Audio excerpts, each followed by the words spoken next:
पहला प्रश्न आपकी स्क्रीन पर है कि गागर में सागर भरना ये एक मुहावरा है, इसका मतलब क्या होता है? अगर गागर की बात करें यानी कि गागर में ही पूरा सागर भर दिया गया है तो कहा जा सकता है साथियों थोड़े में बहुत कहना। आंसर आपका बी है, तो बिल्कुल करेक्ट है। शुद्ध वर्तनी बताइए साथियों, वर्तनी आपके एग्जाम के लिए बहुत इंपॉर्टेंट है। तो महत्वाकांक्षा कैसे लिखा जाता है साथियों? जैसे आपका ऑप्शन नंबर सी में महत्वाकांक्षा लिखा हुआ है ना, ऐसे लिखा जाता है। तो जिनका आंसर यहाँ पर सी बिल्कुल करेक्ट है। एकल का विलोम आपसे पूछा जा रहा है क्या हो सकता है? तो एकल का विलोम बहुल होता है, पर्याप्त होता है, उपयुक्त होता है या अकेला होता है? तो क्या होता है साथियों? बहुल होता है, यानी कि एकल का विलोम होता है बहुल। और पूछा जाए कि बहुल का विलोम क्या होता है तो एकल। ये दोनों पॉइंट आप लोग ध्यान रखेंगे। चलिए, उसके बाद देखिए साथियों, दर्प का विलोम की अगर बात करें तो दर्प का विलोम क्या है? तो दर्प का साथियों पर्यायवाची आपसे पूछा जा रहा है, विलोम नहीं पूछा जा रहा है। तो दर्प का साथियों आप लोग ध्यान रखेंगे अहंकार कहते हैं। अहंकार का पर्यायवाची होता है दर्प और दर्प का पर्यायवाची होता है अहंकार। आंसर आपका बी के साथ जाएगा। मन को हरने वाले को साथियों क्या कहा जाता है? अगर मान लीजिए आप हैं, किसी के मन को हर लेते हो तुरंत, तो आपको क्या कहा जाएगा? भाई मनोहर आपको कहा जाएगा, यानी कि मन को हरने वाले को मनोहर कहा जाता है। आंसर यहां पर बी है, तो बिल्कुल करेक्ट है। देखिए चलिए, दूध का दूध और पानी का पानी साथियों, इसका मतलब क्या होता है? तो उचित निर्णय करना।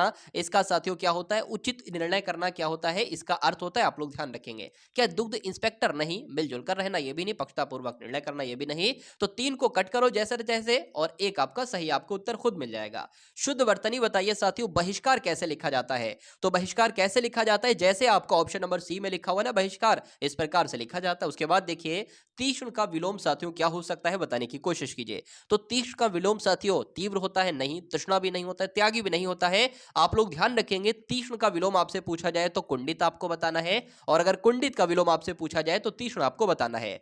गजवदन का साथियों पर्यायवाची क्या होता है? पर्यायवाची भी साथियों आपके एग्जाम के लिए बहुत इंपॉर्टेंट है। तो गजवदन का पर्यायवाची अगर बात करें तो गणपति हो जाएगा। आंसर आपका जाएगा ऑप्शन नंबर सी के साथ। भाई बहुत बढ़िया, वेरी गुड क्लास। अब उसके बाद देखिए, अगले नंबर का प्रश्न आपकी स्क्रीन पर है साथियों। ये वो क्वेश्चन है जो आपको एसएससी जीडी के एग्जाम में हूबहू देखने को मिलेंगे। तो इन सभी क्वेश्चंस को साथियों अपने मनोमस्तिष्क में स्टोर कर लीजिए, क्योंकि एग्जाम को अगर क्रैक करना चाहते हैं तो ये सभी क्वेश्चंस आपके मनोमस्तिष्क में होना चाहिए। लुप्त का विलोम साथियों क्या होता है? तो लुप्त का विलोम होता है व्यक्त, इसलिए आंसर आपका सी के साथ जाएगा। सुर का पर्यायवाची साथियों क्या होता है? तो देवता को कहा जाता है सुर। क्या देवता को कहा जाता है सुर? तो साथियों सुर का पर्यायवाची क्या हो जाएगा?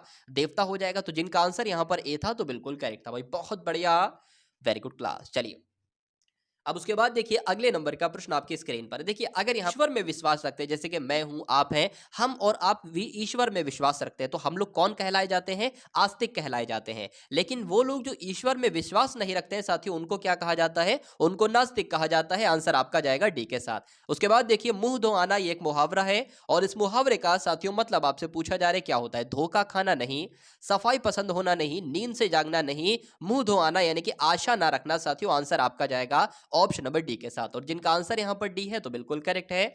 उसके बाद देखिए कि निम्नलिखित में से शुद्ध वर्तनी वाला शब्द साथियों कौन सा है? तो यहां पर आपसे पूछा जा रहा है निरीह कैसे लिखा जाएगा? क्या ऐसे लिखा जाएगा? नहीं, ऐसे भी नहीं, ऐसे भी नहीं साथियों। निरीह आप लोग ध्यान रखेंगे, जैसे ऑप्शन नंबर डी में है हूबहू साथियों ऐसा लिखा जाएगा निरीह, और ये आपके एग्जाम में पूछा जाएगा।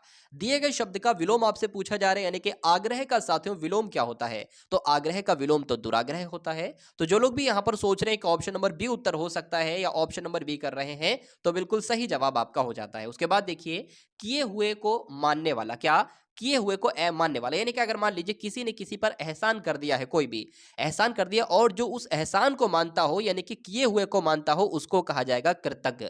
ठीक है ना? और अगर आपसे जो ये पूछ लिया जाए कि एहसान को ना मानने वाला या किए हुए को ना मानने वाला, उसको क्या, उसको कृतज्ञ कहा जाएगा। ये दोनों पॉइंट आप लोग ध्यान रखेंगे, कृतज्ञ भी और कृतज्ञ भी। उसके बाद देखिए साथियों, नेक्स्ट नंबर का क्वेश्चन आपकी स्क्रीन पर है। बताइए, पूछा आपसे साथियों जा रहा है कि निम्नलिखित प्रश्न में दिए गए 4 विकल्पों में से उस विकल्प का आपको चयन करना है जो मुहावरे के सही अर्थ को व्यक्त करता है। यानी कि हाथ मलने का मतलब क्या होता है साथियों? हाथ मलने का मतलब होता है पछताना। क्या पछताना होता है? तो जिनका भी आंसर यहां पर बी है बिल्कुल करेक्ट है। अब उसके बाद देखिए, सही वर्तनी वाला साथियों शब्द कौन सा है? मैं आपको बता चुका हूं 20 प्रश्नों में से 2 से 3 प्रश्न साथियों वर्तनी के ऊपर आएंगे एसएससी जीडी की अगर बात करें तो, क्योंकि ये पूछे जाते हैं। तो आपको यहां पर कुल मिला के ये बताना है कि पारलौकिक कैसे लिखा जाता है। ये तो पारलौकिक लिखा हुआ है, ये परलौकिक लिखा हुआ है, ये परलौकिक लिखा हुआ है साथियों। सही शब्द क्या होगा?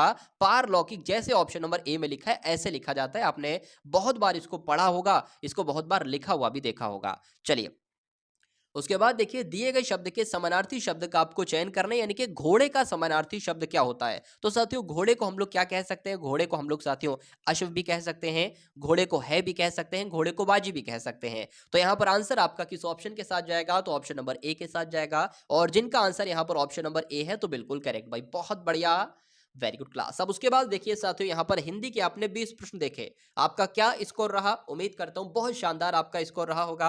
अब उसी प्रकार साथियों हिंदी के प्रश्न हो गए। अब उसी प्रकार सामान्य ज्ञान के 20 टॉप लेवल के क्वेश्चन आप देखेंगे और इसमें से देखिएगा कितना स्कोर आपका रहा। और उसके बाद रीजनिंग और मैथ को तो मैं आपको ऐसे साथियों पानी की तरह समझा दूंगा कि मैथ और रीजनिंग का हर एक क्वेश्चन आपसे डरेगा और एग्जाम में जो जो क्वेश्चन आएंगे सबको आप हल कर लोगे।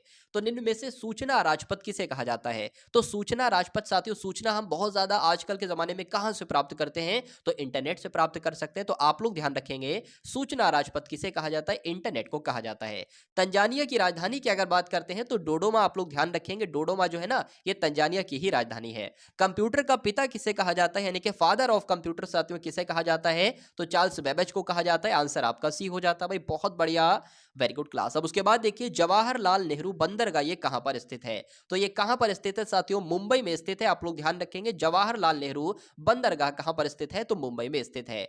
टोडरमल निम्न में से किस कार्य से संबंधित है, आपको मालूम होना चाहिए, बताइए। चलिए, तो टोडरमल की अगर बात करें साथियों ये भूमि सुधार के कार्यों से संबंधित है। आंसर आपका ए हो जाता है। सांची के स्तूप का निर्माण निम्न में से किस शासक ने करवाया था, तो ये क्वेश्चन साथियों एग्जाम में कई बार आपसे पूछा जा चुका है। अशोक, आप लोग ध्यान रखेंगे। और सांची के स्तूप का निर्माण किसने करवाया था, तो अशोक ने ही करवाया था। उसके बाद देखिए जनगण मन राष्ट्रीय गान की रचना रविन्द्रनाथ टैगोर ने की, ये बात बिल्कुल सही है। उसके बाद लिखा है जो जनवरी 1912 में सबसे पहले किस लेख में प्रकाशित हुआ। इस साथियों क्वेश्चन में ही 2 से 3 क्वेश्चन आपको मिलेंगे। आपसे पूछा जाएगा जनगण मन यानी कि जो एक राष्ट्रीय गान है इसकी रचना किसने की, तो रविन्द्रनाथ टैगोर ने की। कब की, तो जनवरी 1912 में की। उसके बाद आपको ध्यान रखना है ये सबसे पहले किस लेख में प्रकाशित किया गया, तो तत्वबोधिनी साथियों में प्रकाशित किया गया, ये आपको मालूम होना चाहिए। आंसर आपका बी है, तो बिल्कुल करेक्ट है। जुड़वा खनिज साथियों किसे कहा जाता है, सोने चांदी को, सीसे और जस्ते को, तांबे और टिन को, या लोहे और कोयले को। तो आप लोग यहां पर ध्यान रखेंगे साथियों सीसे और जस्ते को क्या कहा जाता है, जुड़वा खनिज कहा जाता है। आंसर आपका बी हो जाता है।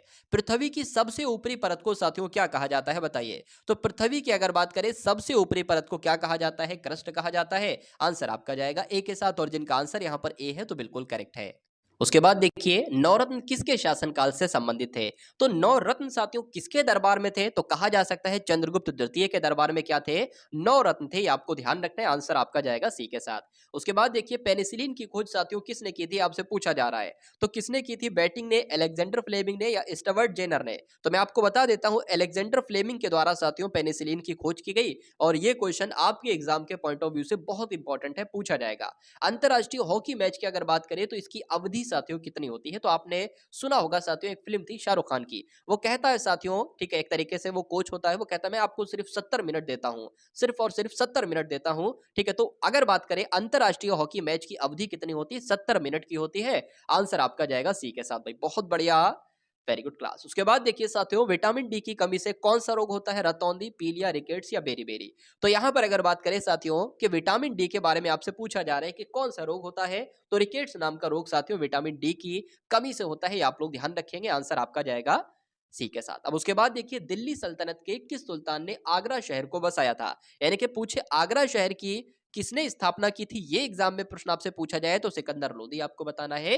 या इस प्रकार से प्रश्न पूछा जाए तब भी आपको सिकंदर लोदी ही बताना है। चलिए, उसके बाद देखिए कि राष्ट्रीय एकता दिवस साथियों कब मनाया जाता है, 10 जनवरी को, 31 अक्टूबर को, 10 मार्च को, या 10 सितंबर को। तो कब मनाया जाता है, 31 अक्टूबर को साथियों राष्ट्रीय एकता दिवस मनाया जाता है। आंसर आपका जाएगा बी के साथ।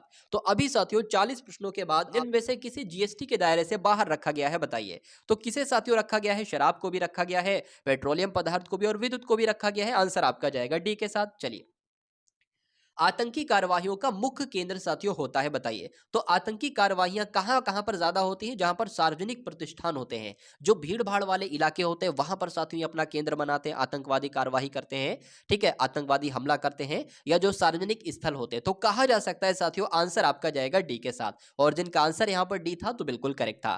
निम्नलिखित में से कौन सा पदार्थ शुद्ध कार्बन का रूप है, ये आपसे पूछा जा रहा है। तो जो ग्रेफाइट होता है ना साथियों, ये कार्बन का रूप होता है। आंसर आपका ए हो जाता। लोकसभा द्वारा पारित धन विधेयक को राज्यसभा द्वारा कितने समय में लौटा देना चाहिए? यानी कि जो साथियों अगर बात करें धन विधेयक होता है ना, ये पहले लोकसभा में जाता है और लोकसभा द्वारा पारित होकर ये धन विधेयक किसके पास जाता है? राज्यसभा के पास जाता है। राज्यसभा उस पर विचार विमर्श करती है, अगर कुछ सुझाव देना होती है तो वो सुझाव देती है और 14 दिनों के भीतर साथियों उसको लौटा देती है। तो आंसर आपका जो जाएगा वो ऑप्शन नंबर सी के साथ जाएगा। उसके बाद देखिए भारतीय वन अनुसंधान केंद्र ये कहां पर स्थित है? तो कहां पर स्थित है आपको मालूम होना चाहिए साथियों, देहरादून में स्थित है। आंसर आपका जाएगा बी के साथ भी। बहुत बढ़िया, वेरी गुड क्लास। तो अब साथियों आपके सामने यहां पर रीजनिंग के टॉप लेवल के एकदम क्वेश्चंस देखेंगे। पहला प्रश्न रीजनिंग का आपके सामने है कि कौन सा आरेख दिए गए तीन वर्ग यानी कि चुकंदर, कद्दू, सब्जी के बीच सही संबंध को निरूपित करता है? अब आपके लिए बताइए साथियों ये क्या होगा। अगर बात करें ना सब्जी की, अगर बात करें तो सब्जी मान लीजिए ये हो जाएगी और सब्जी के ही अंदर चुकंदर भी आ जाएगा और कद्दू भी आ जाएगा, ठीक है ना। तो ऐसा साथियों कहां पर बना है? ऐसा तो आपका ऑप्शन नंबर सी में बना है, तो यही आपका राइट आंसर हो जाएगा। ये हम क्यों नहीं मान सकते? देखिए सब्जी मान लीजिए ये हो जाएगी, तो क्या सब्जी से अलग होता है चुकंदर या सब्जी से अलग होता है कद्दू? तो ये आपका गलत हो जाएगा। मान लीजिए अच्छा ये अब मान लेते हैं ये सब्जी हो गई, ये आपका चुकंदर हो गया और ये आपका कद्दू हो गया। तो मुझे ये बताइए कि ये जो कद्दू है ना, क्या कुछ कद्दू क्या चुकंदर भी होते हैं? ऐसा नहीं होता है ना। तो कुल मिला के आंसर आपका अगर है ऑप्शन नंबर सी के साथ तो बिल्कुल करेक्ट है। अब उसके बाद देखिए साथियों कि निम्नलिखित आकृतियों में से उस आकृति को चुनिए जो अन्य आकृतियों से अलग है। यानी कि तीन इसमें से चार आकृतियां आपके सामने दे रखी हैं, इसमें से तीन आकृतियां एक अलग तरीके से हैं और एक आकृति एक अलग तरीके से है। वो जो अलग तरीके से आकृति है उसका ही आपको चुनाव करना है, वही आपको बताना है। देखिए यहां पर अगर बात करें ना, यहां पर भी 90 डिग्री का कोण बनना है, मतलब हर जगह यहां पर 90 डिग्री का कोण, 90 डिग्री का कोण। उसके अलावा यहां पर भी 90 डिग्री का कोण बन रहा है, ऐसे करके हम लोग देखते हैं ना, मतलब इतना ऐसे ऐसे करके है ये चीज। और इसमें भी साथियों वही बात है, लेकिन यहां पर ऐसा नहीं है और यहां पर ऐसा नहीं है। तो जो सबसे अलग आकृति होगी साथियों ऑप्शन नंबर बी वाली होगी, और बी वाली है तो यही आपका राइट आंसर है। उसके बाद देखिए नेक्स्ट नंबर का क्वेश्चन आपकी स्क्रीन पर है, बताइए इसमें से भी आपको बताना है कि चार ऑप्शन है, आयत है, वृत्त है, त्रिभुज है, शंकु है, इसमें से सबसे अलग कौन सा ऑप्शन है आपको ये देखने को मिल रहा है, बताइए। देखिए आयत की अगर बात करें तो आयत आपका कुछ इस प्रकार बनाया जाता है। वृत्त की अगर बात करें साथियों, वृत्त आपका इस प्रकार से बनाया जाता है। त्रिभुज की अगर बात करें तो त्रिभुज आपको कुछ इस प्रकार से बनाया जाता है। शंकु की अगर बात करें तो शंकु आपका साथियों इस प्रकार से बनाया जाता है, ठीक है ना। तो अब इसमें सबसे अलग आकृति कौन सी लग रही है साथियों? देखिए इसमें कुछ रखा जा सकता है तो मैं कहूंगा नहीं, एक ट्रिक से मैं आपको बताऊं, इसमें भी कुछ नहीं, इसमें भी कुछ नहीं साथियों, क्योंकि ये 2D है, 2D आकृति। ये आपका 3D आकृति हो जाएगी, त्रिविमीय आकृति हो जाएगी, इसमें कुछ रख सकते हैं। तो कौन सा इसमें से सबसे अलग होगा, सबसे भिन्न होगा? तो ऑप्शन नंबर डी वाला होगा, और जिनका आंसर यहाँ पर डी है तो बिल्कुल करेक्ट है। उसके बाद देखिए साथियों अगले नंबर का क्वेश्चन आपकी स्क्रीन पर, यहां पर भी आपको यही बताना है कि इसमें से सबसे अलग कौन सा है, बताइए। मैं आपको कई बार बता चुका हूं, रीजनिंग को करने बैठो तो आपको मालूम होना चाहिए ए से लेकर जेड तक की पोजीशन। मैं देखिए अगर बात करें ए जो होता है वो एक नंबर पर होता है, बी आपका जो होता है वो 2 नंबर पर होता है, उसी प्रकार जेड आपका जो होता है वो 26 पर होता है, वाई आपका जो होता है वो 25 पर होता है। मतलब ये ए से लेकर जेड तक की आपको लेटर पोजीशन मालूम होना चाहिए। अब इसमें से पूछा जा रहा है सबसे अलग कौन सा है, तो लेटर पोजीशन के माध्यम से हम आंसर को सही करने की कोशिश करेंगे। पी की लेटर पोजीशन क्या होती है साथियों? 16 होती है। ओ की क्या होती है? 15 होती है। और एस की साथियों 19 होती है। और आर की 18 होती है। उसके बाद अगर बात करें वाई की, यहां पर साथियों 25 होती है। और एक्स की आपकी कितनी होती है साथियों? 24 होती है। डब्ल्यू की आपकी कितनी होती है? 23 होती है। और वी की आपकी 22 होती है। उसके बाद देखिए वी की साथियों कितनी होती है? 22 होती है। यू की 21 होती है। और यू की आपकी 24 होती है। और डब्ल्यू की आपकी 23 होती है। उसके बाद अगर बात करें एफ आपका 6 पर आता है, यू आपका 21 पर आता है, ए आपका 5 पर आता है, और वी आपका साथियों 22 पर आता है। अब मुझे ये बताइए इसमें से तीन जो होंगे ना उसमें एक रूल लगा होगा, लेकिन एक ऐसा होगा जिसमें एक अलग रूल लगा होगा, वो आपको बताना है। देखिए 16 से यहां पर 15 हुआ है, एक माइनस किया गया है। उसी प्रकार यहां पर भी 19 से 18 हुआ, एक माइनस किया गया है। अगर बात करें साथियों यहां पर अगर हम लोग बात करें कि 25 से 24 हुआ है, एक माइनस किया, बिल्कुल। 23 से 22 हुआ है, एक माइनस किया। यहां पर भी एक माइनस, यहां पर भी एक माइनस, लेकिन यहां पर एक माइनस नहीं हुआ है और यहां पर भी एक माइनस नहीं हुआ है। तो इन चारों ऑप्शन में से सबसे अलग जो सबसे डिफरेंट ऑप्शन है वो ऑप्शन नंबर डी वाला है, और यही आपका राइट आंसर है। तो इस प्रकार के साथियों आपसे क्वेश्चंस आपके एग्जाम में इस बार पूछे जाएंगे। चलिए चलिए साथियों उसके बाद देखिए 45वें नंबर का प्रश्न आपके स्क्रीन पर है, यदि हवा को पत्थर कहा जाए। देखिए ये सारा आपको पढ़ना होगा तभी आप बिल्कुल राइट आंसर तक पहुंच सकते हो। यहां पर कहा गया है कि हवा को पत्थर कहा जाए, पत्थर को जल कहा जाए, जल को पुल कहा जाए, और पुल को वर्षा कहा जाए, वर्षा को गर्म कहा जाए, और गर्म को ठंडा कहा जाए।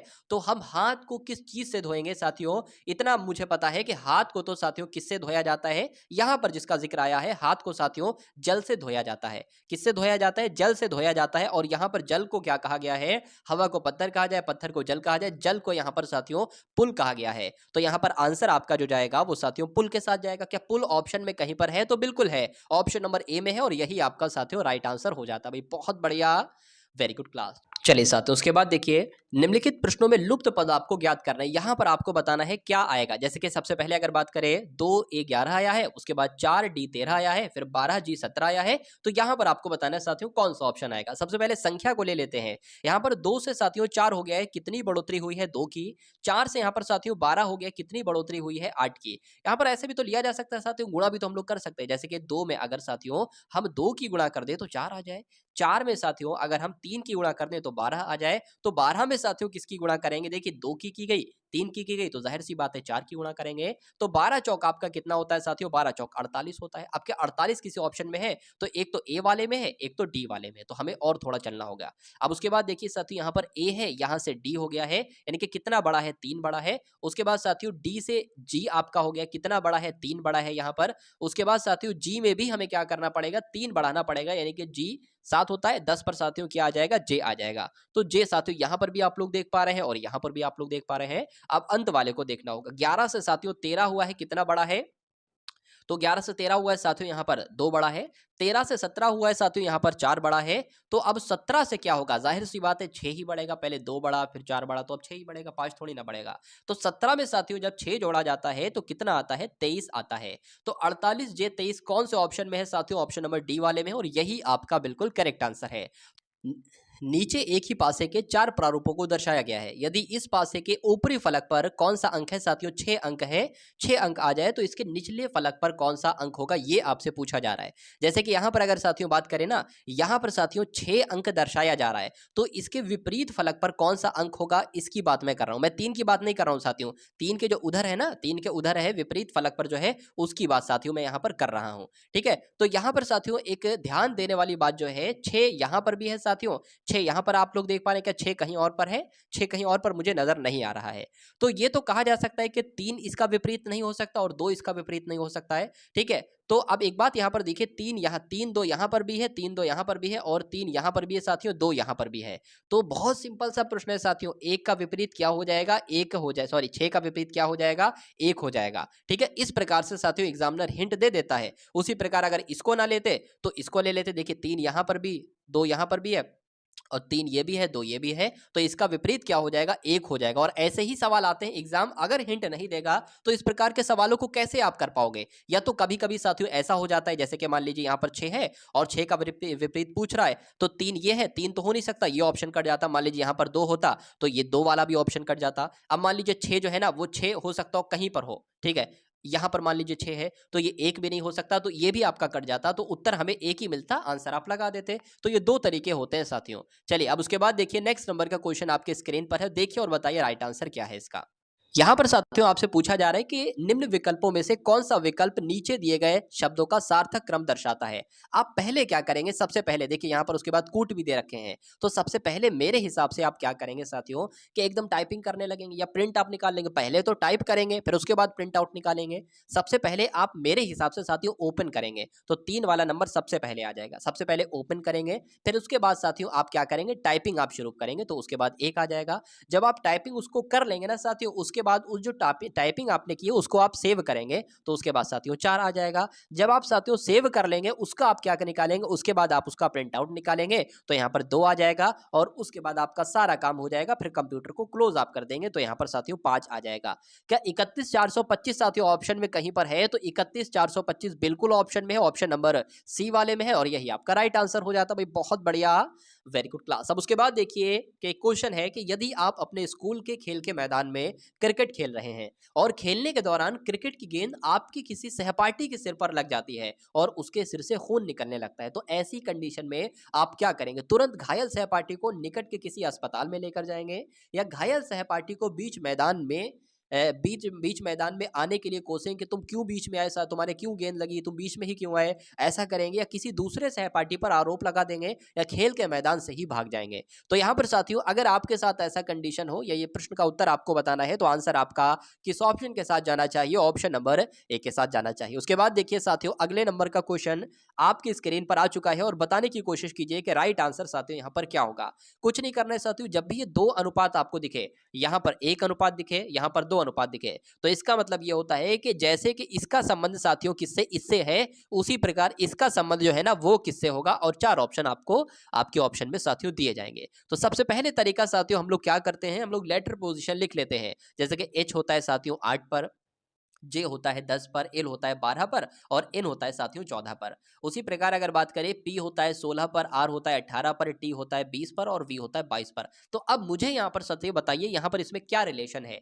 तो 8 से साथियों यहाँ पर 16 हुआ है, 10 से यहाँ पर 18 हुआ है, 8 बढ़ाया गया है दोनों में, 12 से यहाँ पर साथियों 20 हुआ है, 14 से यहाँ पर 22 हुआ है, 8 बढ़ाया जा रहा है, यानी कि इसमें भी हमें 8 8 ही बढ़ाना है। ये आपका 2 हो जाएगा, 4 हो जाएगा, 6 हो जाएगा, 8 हो जाएगा। अब इसमें साथियों जब आप क्या क्या बढ़ाएंगे, जब आप 8 8 बढ़ाएंगे तो ये आपका 10 हो जाएगा, ये आपका 12 हो जाएगा, ये आपका साथियों 14 हो जाएगा, ये आपका 16 हो जाएगा। अब 10 पर साथियों जे आता है, 12 पर साथियों एल आता है, एन एन आ जाएगा, और ये आपका पी आ जाएगा। तो ऐसा कहां पर लिखा हुआ है, J L N P, option number B में लिखा हुआ है। तो जिनका आंसर यहाँ पर ऑप्शन नंबर बी है तो बिल्कुल करेक्ट है।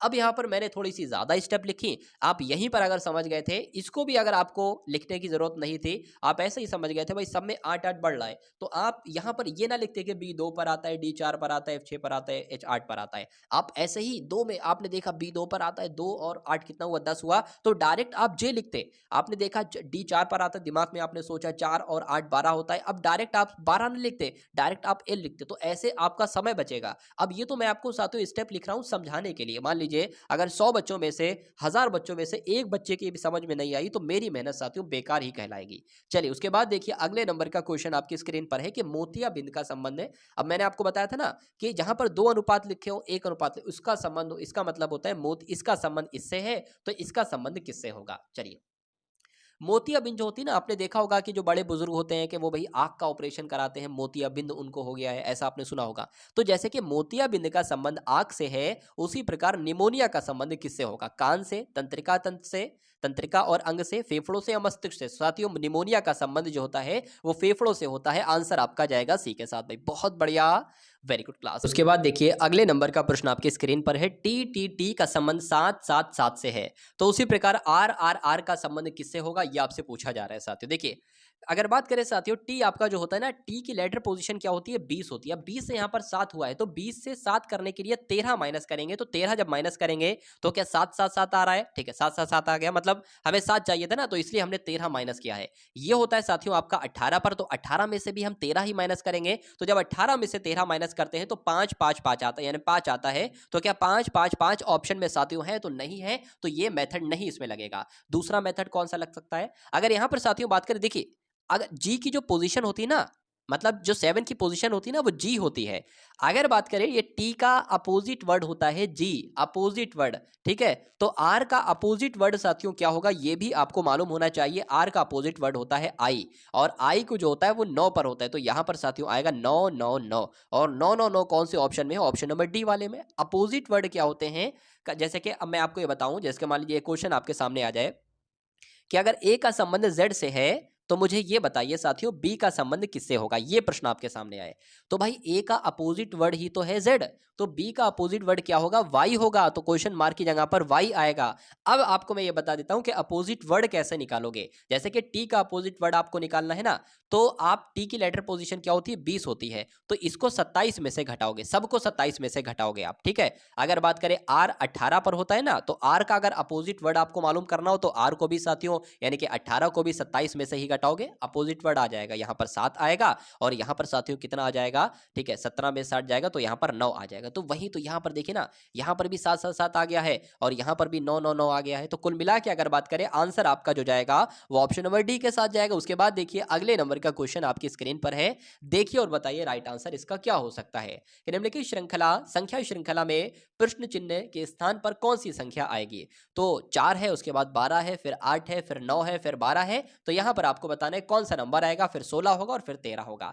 तो यहाँ पर अगर बात करें 4 से ये 12 हुआ, इससे बढ़िया तो यही होगा कि 4 से ये 8 हो गया, 4 से 8 हो गया, 4 बढ़ाया गया, 8 से 12 हो गया यानी कि 4 बढ़ाया गया, और 12 से 16 हो गया यानी कि 4 ही बढ़ाया गया। अब ये 12 से साथियों 9 हुआ यानी कि 3 घटाया गया, 9 से यहाँ पर भी 3 घटाएंगे तो यहाँ पर क्या आ जाना चाहिए, 6 आ जाना चाहिए, और जब 6 में से 3 घटाएंगे तो यहाँ पर 3 ही आ जाएगा। तो आंसर आपका किस ऑप्शन के साथ जाएगा, ऑप्शन नंबर सी के साथ जाएगा। तो जिनका आंसर यहाँ पर सी है तो बिल्कुल करेक्ट है। अब उसके बाद देखिए साथियों, इस प्रकार के क्वेश्चन को करने में आपको बहुत दिक्कत होती है, लेकिन मैं आपको इसका एक छोटा सा बहुत आसान सा मेथड आपको बता देता हूं।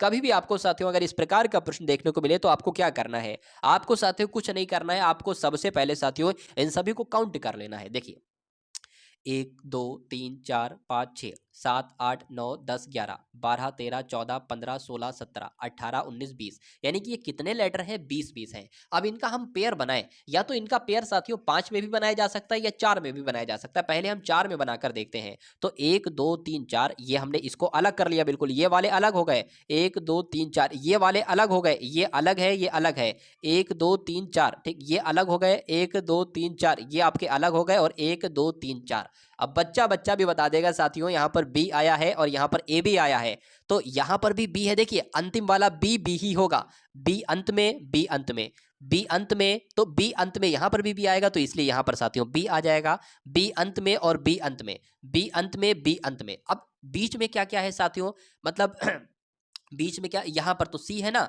तो यहाँ पर भी साथियों सी ही आएगा, और बीच में सी ए है तो सी आ गया, ए ये हो गया, सी ए हो गया, ये हो गया, सी ए ये हो गया, तो सी ए हो गया। तो अब देख लीजिए जो जो मैंने लेटर लिखे उनको ही लिख लीजिए, सिर्फ सी मैंने लिखा था, उसके बाद साथियों मैंने ए लिखा था, उसके बाद साथियों मैंने बी लिखा था, उसके बाद साथियों मैंने सी लिखा था। तो सी ए बी सी कौन से ऑप्शन में है, सी ए बी सी तो ऑप्शन नंबर बी में है। तो जिनका आंसर यहाँ पर बी है तो बिल्कुल करेक्ट भाई, बहुत बढ़िया, वेरी गुड क्लास। अब मैंने यहाँ पर 2 कंडीशंस लिखी थी, 4 का मैंने पूर्ण वाला सबसे पहले करके देखिए, तो आपने जब मान लीजिए ये लाइन खींच लिया और 4 4 के पेयर कर लिए। अब आप देख रहे होंगे कि भाई इसमें तो मामला नहीं बन रहा है, कहीं पर ऐसा संभावित ही नहीं है कि ये पेयर बन सके, तो आप 5 5 का करके देख लोगे, और जब 5 5 का करके देखोगे तो आपका हिसाब किताब मामला आपका बन जाएगा और आप आंसर ला दोगे। उसके बाद देखिए अगले नंबर का क्वेश्चन आपके स्क्रीन पर है, बहुत लंबा चौड़ा क्वेश्चन है, देखते हैं साथियों क्या क्वेश्चन है और क्या यहाँ पर कहना चाह रहा है। निम्नलिखित प्रश्न में 2 कथनों के आगे 2 निष्कर्ष दिए गए हैं। आप सामान्य ज्ञात तथ्यों में अंतर होने पर भी दोनों कथनों की पड़ताल सत्य समझकर करें। आप तय करें कि ये कुछ नहीं है साथियों, क्वेश्चन जो असली शुरू होता है वो कहां से शुरू होता है, कथन से शुरू होता है। सभी गाय पशु हैं, यहां पर लिखा हुआ है, नीचे देख लेते हैं एक बार क्या क्या है। अच्छा नीचे निष्कर्ष है, ऊपर कथन है ये, और नीचे निष्कर्ष है और उसके ऑप्शन है। देखिए यहां पर साथियों अगर बात करें, ठीक है मैं यहां पर ऐसे कर देता हूं, नीचे का अभी भी नहीं दिख रहा है, कोई दिक्कत नहीं है। सभी गाय पशु हैं, ठीक है। अब सभी गाय यहाँ पर पशु है, मान लीजिए ये क्या हो जाएगी, ये आपके साथियों गाय हो जाएंगी, ये आपकी क्या हो गई, ये आपकी गाय हो गई। कहने के सभी गाय जो है ना वो सभी गाय हमने ये मान लिया, ये आपके पशु हो गए, क्या दिक्कत है, ठीक है। अरे भाई सभी गाय जो है वो पशु है, यानी कि पशु के अंतर्गत ही, पशु के अंदर ही आएंगी गाय। उसके बाद लिखा है कि सभी हिरण गाय हैं, मान लीजिए हिरण का हमने ये बना लिया, हिरण आपकी ये हो गई, तो कहा जा रहा है कि सभी हिरण गाय हैं, तो हिरण जो है ना साथियों वो गाय के अंतर्गत आएंगी। यानी कि अब आपको ये मालूम करना है कि पशु के अंतर्गत गाय हैं और गाय के अंतर्गत हिरण है। क्या, पशु के अंतर्गत गाय हैं और गाय के अंतर्गत हिरण है। यहां पर एक बार हम लोग बना लेते हैं, क्या था साथियों, ठीक क्या था साथियों कि यहाँ पर पशु था, ठीक है, और यहाँ पर साथियों क्या था, यहाँ पर आपका ये आपकी गाय थी, ठीक है, और ये आपकी क्या थी साथियों, ये आपकी हिरण थी, ठीक है। यहाँ पर लिखा हुआ सभी हिरण पशु हैं, तो सभी हिरण भाई साहब पशु ही तो, ये सब पशु के अंतर्गत तो आएगा, ये पशु ही तो है, तो ये तो बिल्कुल साथियों सही है। सभी पशु गाय हैं, क्या सभी पशु गाय हैं, तो सभी पशु गाय नहीं है, ये लिखा होता सभी गाय पशु है तो ये सही हो जाता, इसलिए दूसरा निष्कर्ष गलत हो जाएगा और पहला निष्कर्ष बिल्कुल सही हो जाएगा। और ऐसा कहां पर लिखा हुआ है कि केवल निष्कर्ष एक सही है, तो ऐसा ऑप्शन नंबर ए में लिखा और यही आपका राइट आंसर हो जाता है। लड़कों की एक कतार में अनुभव का स्थान दाएं से 12वां स्थान पर है और बाएं से अगर बात करें तो चौथे स्थान पर है। बताइए कि इस कतार में कुल कितने लड़कों को शामिल कर लिया जाए ताकि कतार में कुल लड़कों की संख्या 28 हो जाए। तो बहुत आसान सा प्रश्न। देखिए सबसे पहले आपको ये मालूम होना चाहिए साथियों क्या कि आपका अगर सीधा हाथ है वो सीधा हाथ क्या कहलाया जाता है, वो साथियों दायां हाथ कहलाया जाता है। अगर आपका जो साथियों उल्टा हाथ है ना, उल्टा, वो क्या कहलाया जाएगा, वो आपका बायां हाथ कहलाया जाता है। ये 2 पॉइंट आपको मैं आपको हर बार बताता हूं साथियों। देखिए अगर कहा जाएगा आपसे कि दाएं तरफ से चलिए तो आप इधर से चलोगे इसकी तरफ, अगर आपसे कहा जाएगा कि बाएं की तरफ चलो तो आप चलोगे अपने उल्टे हाथ की तरफ से। दो बातें आपको ध्यान रखना है। उसके बाद अगर बढ़ते हैं साथियों प्रश्नों की तरफ, कि लड़कों की एक कतार में अनुभव एक लड़का है, उसका स्थान दाई से बाहरमा है। दाई से यानी कि दाएं स्थान से चला साथियों, ठीक है, इधर चला। मान लो यहां पर वो कहीं आकर रुका और ये बाहरमा स्थान है किसका, अनुभव का, ठीक है ना, ये हमने अनु लिख दिया इसको।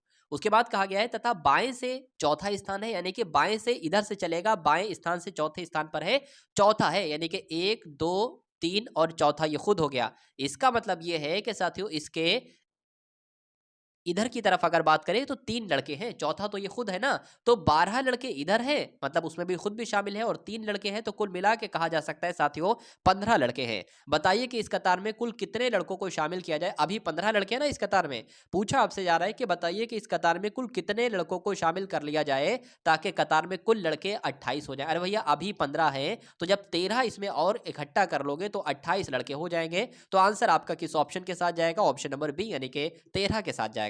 उसके बाद देखिए साथियों नेक्स्ट नंबर का क्वेश्चन आपके स्क्रीन पर है, बताइए। नीचे दिए गए अक्षर यानी कि ये जो अक्षर है, नीचे दिए गए अक्षर संख्या समूह का दर्पण प्रतिबिंब कैसा होगा।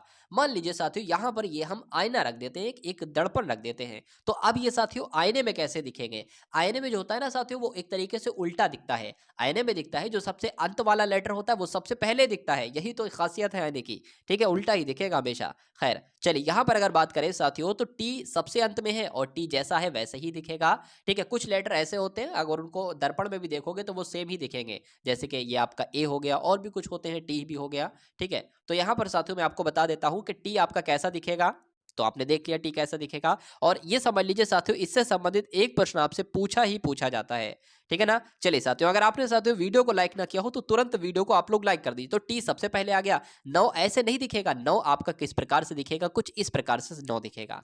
3 की बात करें 3 आपका ऐसे दिखेगा। पी की अगर बात करें तो पी आपका ऐसे दिखेगा, एल आपका ऐसे दिखेगा और 4 आपका साथियों कैसे दिखेगा, कुछ इस प्रकार से दिखेगा। तो ऐसा कहां पर लिखा हुआ है साथियों, आप लोग देख पा रहे होंगे कि ऐसा कहां पर लिखा है। ऐसा तो साथियों ऑप्शन नंबर ए में ही लिखा है, और ऑप्शन नंबर ए में लिखा है साथियों तो यही आपका क्या हो जाएगा, राइट आंसर हो जाता है उसके।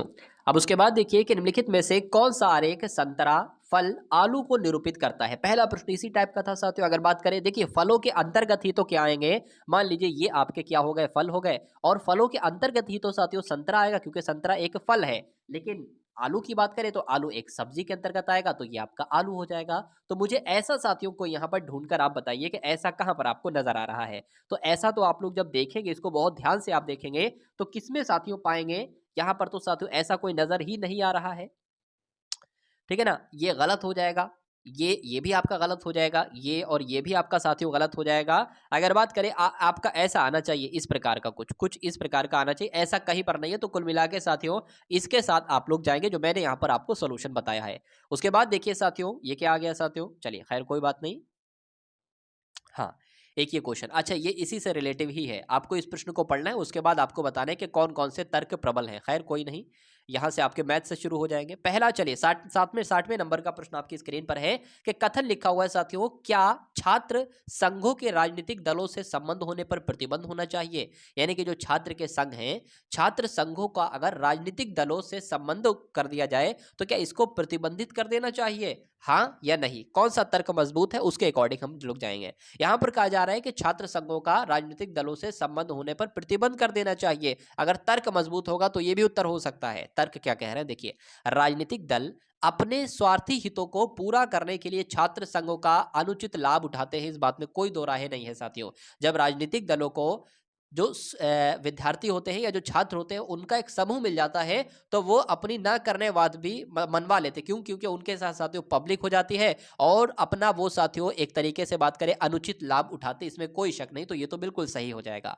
उसके बाद लिखा हुआ है कि नहीं होना चाहिए, ठीक है, प्रतिबंध नहीं होना चाहिए क्योंकि राजनीतिक दलों के समर्थन के बिना छात्र संघ बच नहीं पाएगा। तो ऐसा भी नहीं कह सकते कि अगर राजनीतिक दलों का समर्थन नहीं मिला तो छात्र संघ बच नहीं पाएगा, वो खत्म हो जाएगा, तो ये तो बात गलत हो जाएगी। तो कुल मिला के अगर बात करें तर्क यहाँ पर साथियों जो मजबूत था ना, वो कौन सा वाला था, वो ऑप्शन नंबर ए वाला था। मतलब ए वाला नहीं कह सकते, ये कह सकते हैं तर्क एक जो था वो प्रबल था साथियों, इसलिए राइट आंसर आपका जो जाएगा वो ऑप्शन नंबर ए के साथ जाएगा। अब उसके बाद देखिए साथियों, अब यहाँ पर आपके सामने 61 से लेकर 80 तक साथियों मैथ के क्वेश्चंस होंगे, और ये पूरी मैथ के टॉप लेवल के एकदम क्वेश्चंस होंगे जो आप अपने एग्जाम में साथियों देखेंगे ही देखेंगे। तो बहुत साथियों तेजी के साथ अगर बात करें, बहुत शानदार तरीके से मैं आपको यहाँ पर मैथ के हर एक कॉन्सेप्ट को समझाने वाला हूं, और बिल्कुल बेसिक से लेकर वेल हाई लेवल तक साथियों हम लोग यहाँ पर चलेंगे। चलिए, राजू ने एक व्यापार में, मतलब राजू एक लड़का है, उसने व्यापार में 1700 रुपए लगाए, और सचिन ने कितने रुपए लगाए, 2000 रुपए लगाए, और 2 वर्ष तक उन लोगों ने इंतजार किया, और 2 वर्ष के बाद में उनका जो लाभ होता है ना, मतलब दोनों का लाभ 1480 रुपए का लाभ होता है। ठीक है, तो इसमें से सचिन का हिस्सा कितना है, इस प्रकार का क्वेश्चन ना आए साथियों आपके एग्जाम में, ऐसा हो नहीं सकता। अब यहां पर एक बात मैं आपको साथियों बता देता हूं, उन लोगों ने जो रुपए लगाए ना, उन लोगों ने कितने कितने रुपए लगाए, एक ने 1700 रुपए लगाए और एक ने 2000 रुपए लगाए। तो इसका जरा अनुपात निकाल लीजिए साथियों, क्या निकलेगा, इसका अनुपात निकलेगा 17:20। अब उन्होंने जिस अनुपात में पैसे लगाए थे उसी अनुपात में उनको लाभ मिलेगा। अगर उसने एक अनुपात लगाया था, एक ने एक अनुपात लगाया, दूसरे ने 2 रुपए लगाए थे, तो उसको लाभ भी ऐसे मिलेगा, उसको एक मिलेगा। तो क्योंकि जितना पैसा जो ज्यादा लगाएगा उसको उतना ही ज्यादा लाभ मिलेगा। तो ये एक तरीके से देखा जाए साथियों किसका अनुपात है, जो पैसे उन लोगों ने लगाए थे। लेकिन मैं कहूंगा नहीं, जिस अनुपात में पैसे लगाए थे उसी अनुपात में उनको लाभ मिलता है। तो कहा जा सकता है साथियों कि राजू को 17 का अगर लाभ होता है तो सचिन को 20 का लाभ होता है। ठीक है, अब अगर साथियों देखिए, और टोटल लाभ आपके सामने है, अगर आपके सामने कभी भी ऐसी कंडीशन आ जाए कि टोटल चीज आपको पता हो और 2 अनुपात आपको पता हो, उसमें से एक अनुपात आपको निकालना है, इसमें से सचिन का अनुपात निकालना है, यानी कि ये अनुपात निकालना है 20 वाला, तो आप क्या करोगे, 14:80 कौन सा अनुपात निकालना है वो ऊपर अनुपात रखोगे, और नीचे कौन सा नंबर रखोगे, इन दोनों को जोड़ कर दोगे। तो इन दोनों को साथियों जोड़ने पर कितना आएगा साथियों, कितना आएगा, 37 इन दोनों को जोड़ने पर आएगा। ठीक है ना। चलिए, अब साथियों क्या करेंगे, अब इसको कुछ नहीं करना है, अब इसको साथियों कैलकुलेट करना है, बस आंसर जो है ना वो आपके साथियों सामने आ जाएगा। अगर हम साथियों 37 को ये 138 है तो किससे जरा गुणा कराएं, आप लोग बताइएगा।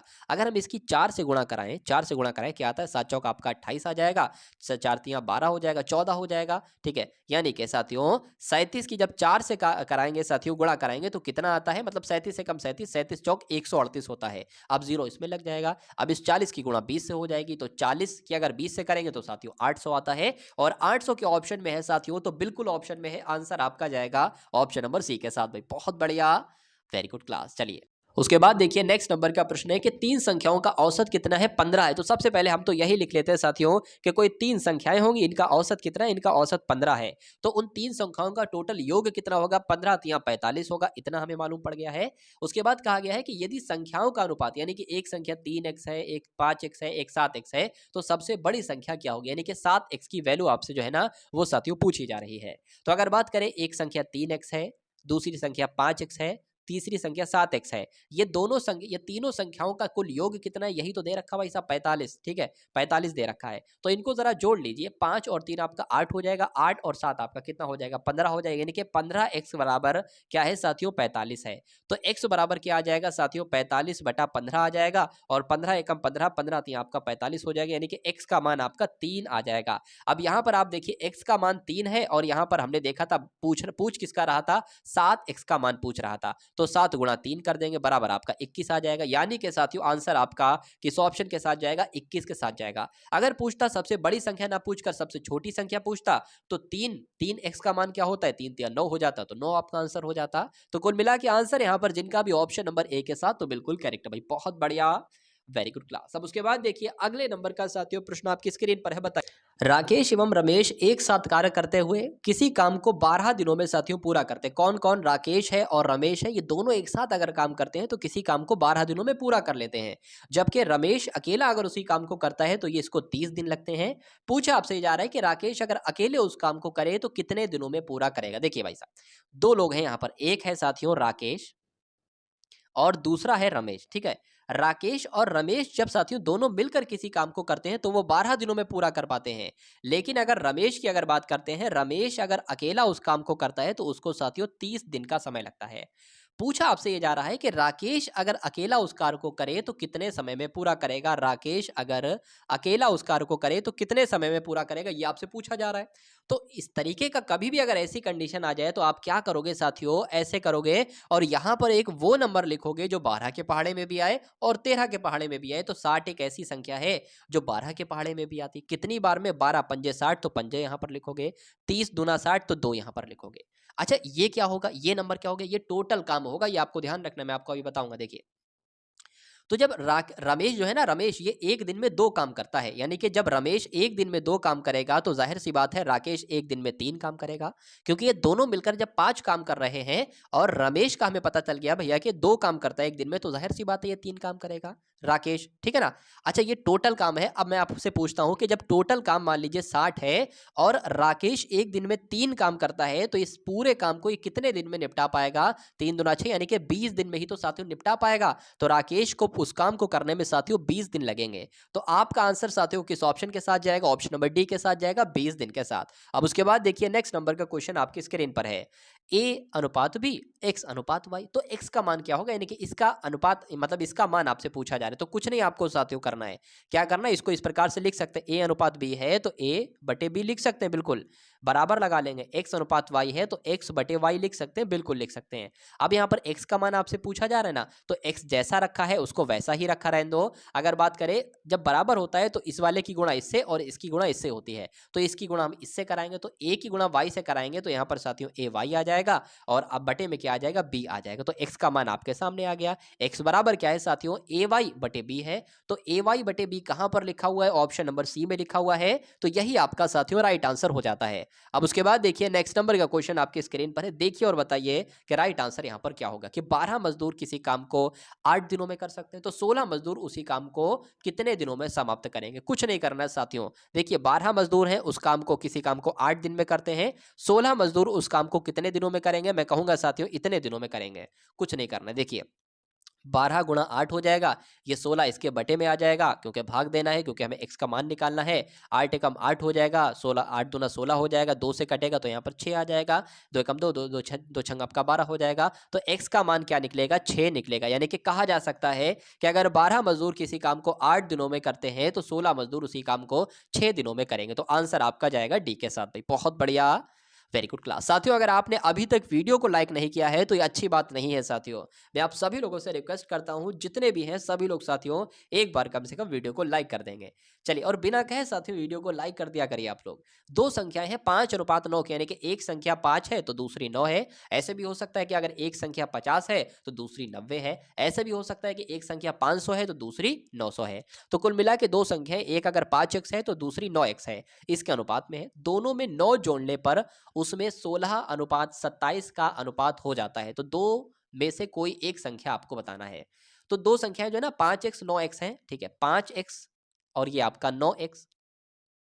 कहा जा रहा है कि जब इसमें 9 जोड़ते हैं तो 5x में भी हम 9 जोड़ देंगे और 9x में भी हम 9 जोड़ देंगे। कहा जा रहा है कि 9 जब जोड़ते हैं तो उनका अनुपात 16 अनुपात 27 हो जाता है, यानी कि 16 बटे 27 हो जाएगा। कुछ नहीं करना, बराबर लगाना, इसकी गुणा इससे हो जाएगी, इसकी गुणा इससे हो जाएगी। बहुत आसान सा प्रश्न है साथियों। देखिए मैथ की अगर बात करें ना, मैथ को बहुत आसानी तरीके से साथियों मैं आपको बता दूंगा, यानी कि एग्जाम तक अगर आपने साथ दिया तो कोई माई का लाल ऐसा पैदा नहीं है, यानी कि कोई हरा नहीं आपको सकता है एग्जाम में। चलिए, तो अगर बात करें साथियों 27 पंजे कितने होते हैं, तो 27 पंजों की अगर बात करें 135 हो जाएंगे। तो यहाँ पर साथियों आपके 135x आ जाएगा। अब अगर बात करें 27 नीम कितने होते हैं, तो 27 नीम की अगर बात करें गुणा करा लेते हैं, 27 नीम की अगर बात करें गुणा करा लेते हैं, 7 नीम आपके 63 हो जाएंगे, 9 दूना आपका 18 हो जाएगा, आपका ये 24 हो जाएगा, यानी कि 243 हो जाएंगे। बराबर अगर बात करें साथियों 16 नीम कितने होते हैं, 144 होते हैं, 144x आ जाएगा। ये ना 16 नीम आपका, और 16 अच्छा नीम यहाँ पर भी था, 16 नीम यहाँ पर भी था, तो ये आपका सिर्फ 144 हो जाएगा, 144x नहीं होगा। अब यहाँ पर हमें बात करें, हमें x का मान निकालना है, तो हम साथियों क्या कर सकते हैं, हम 144 है ना लिखा हुआ 144, इसको ऐसे ही लिखा रहने देंगे 144x। ये बराबर के उधर है 135, ये इधर ले आएंगे माइनस का हो जाएगा 135x यहाँ पर हो जाएगा। तो 135x हमने यहाँ पर लिख लिया, क्योंकि हमें साथियों x का मान निकालना है। अब ये बराबर है, अब ये क्या है साथियों 243 है, 243 वैसे का वैसे ही रखेंगे। ये प्लस का है तो बराबर के इधर आएगा माइनस का हो जाएगा, 144 हो जाएगा। अब अगर बात करें साथियों 144 में से 135 235 घटेगा साथियों कितना बचेगा, तो जाहिर सी बात है 9 बचेगा, 9x। और 243 में से साथियों कितना बचे घटेगा, 144 घटेगा, तो साथियों 99 बचेगा। ठीक है ना, 9x बराबर 99 आ गया, तो x बराबर क्या आ जाएगा, 99/9 आ जाएगा। 9 एकम 9 और यहाँ पर 11 आ जाएगा, यानी कि x का मान आपका जो निकला है वो 11 साथियों निकला है। कितना निकला है, 11 निकला है। और पूछा जा रहा था कि दो में से कोई एक संख्या बताइए, तो एक संख्या तो है साथियों 5x की और एक संख्या है 9x की। अगर पहली वाली संख्या की बात करें यानी कि 5x क्या हो जाएगा, 5 × 11 हो जाएगा, तो ये तो साथियों 55 आ जाएगी। ठीक है, क्या 55 ऑप्शन में है, 55 ऑप्शन में नहीं है, इसने ये कहा था कि कोई भी संख्या बता दो। अगर 9 की गुणा साथियों 11 में करे तो 9 की 11 में करेंगे 99 आ जाएगा। क्या 99 ऑप्शन में है, तो बिल्कुल है साथियों, इसलिए आंसर आपका जाएगा ऑप्शन नंबर सी के साथ। अब उसके बाद देखिए नेक्स्ट नंबर का क्वेश्चन आपकी स्क्रीन पर है, देखिए और बताइए कि राइट आंसर साथियों यहाँ पर क्या हो सकता है। चलिए क्या हो सकता है साथियों यहाँ पर राइट आंसर, देखेंगे और कैलकुलेट करके साथियों यहाँ पर आप सभी लोग बताएंगे कि राइट आंसर यहाँ पर क्या होगा, बताइए। 4000 के मूलधन पर 10% वार्षिक ब्याज की दर से 2 वर्ष का चक्रवृद्धि ब्याज क्या होगा। देखिए सबसे पहले यहाँ पर देखिए मूलधन कितना है, 4000 है, तो मूलधन को हम लिख सकते हैं साथियों p बराबर कितना है, 4000 यहाँ पर है। r कितनी है, यानी कि दर कितनी है, रेट कितनी है साथियों, r है आपकी 10% हो जाएगी। और समय कितना दे रखा है, 2 वर्ष में, यानी कि t बराबर साथियों 2 वर्ष यहाँ पर हो जाएगा। तो आपसे पूछा जा रहा है कि चक्रवृद्धि ब्याज यहाँ पर क्या होगा। हम चक्रवृद्धि ब्याज नहीं निकालेंगे, हम निकालेंगे साथियों सबसे पहले क्या, सबसे पहले मिश्रधन निकालेंगे, यानी कि ए हम सबसे पहले निकालेंगे, उसके बाद मैं आपको साथियों बता रहा हूं। ए निकालेंगे ना, उसके में से ए में से हम पी माइनस कर देंगे, यानी कि मूलधन माइनस कर देंगे, तो वही तो चक्रवृद्धि ब्याज होता है। देखिए भाई यहां पर अगर बात करें फॉर्मूला आपने देखा होगा, ए बराबर पी 1+r/100 की पावर क्या हो जाएगी, टी हो जाएगी। अब अगर बात करें ए हमें निकालना है, तो ए बराबर पी की वैल्यू क्या है, पी बराबर 4000 है, और यहाँ पर 1+r कितना है, r 10% है, बटे में 100 आ जाएगा, और टी की वैल्यू साथियों 2 है। इस जीरो से ये जीरो कट जाएगा। अब 1/10 यहाँ पर हो गया है, अब गुणा करा लो, इसकी इससे कराओगे, यानी कि 10 एकम 10 हो जाएगा, 10 और 1 ये 11 हो जाएगा, मतलब 11/10 आ जाएगा। तो ए बराबर क्या निकलेगा साथियों, 4000, 11/10 पावर है ना, स्क्वायर है, तो इसको 2 बार लिखेंगे 11/10, तो 11/10 11/10 आ जाएगा।